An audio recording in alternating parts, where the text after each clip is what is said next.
एक बार की बात है, एक सेठ के यहाँ एक कारीगर मकान बनाने का काम करता था।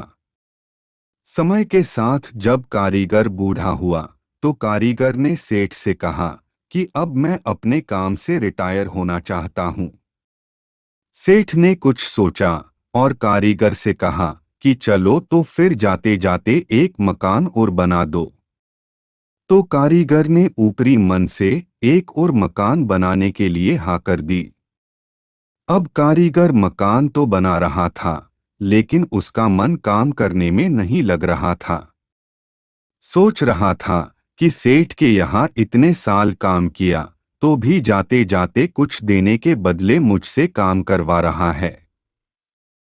इसी सोच से काम करने के कारण घर भी सही से नहीं बना पा रहा था। आखिरकार उसने घर बनाया, लेकिन वो उतना अच्छा नहीं बना जितना वो पहले बनता था। काम पूरा करके सेठ के पास गया। सेठ ने पास बुलाया और कहा, तुमने पूरी जिंदगी मेरे लिए बेहतरीन मकान बनाए। मैं तुम्हारे काम से बड़ा खुश हूं। इसलिए मैं आज तुम्हें भी कुछ देना चाहता हूं।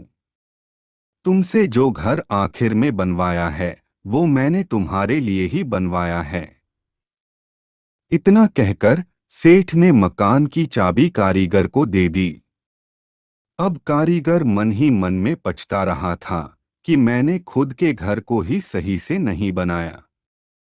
दोस्तों, इस कहानी से हमें ये शिक्षा मिलती है कि हमें अपना काम ईमानदारी से करना चाहिए। बाकी जो नतीजे मिलेंगे वो अपने अच्छे के लिए ही होंगे। भगवद गीता में भी कहा गया है कि हमें कर्म करते रहना चाहिए, फल की इच्छा नहीं करनी चाहिए।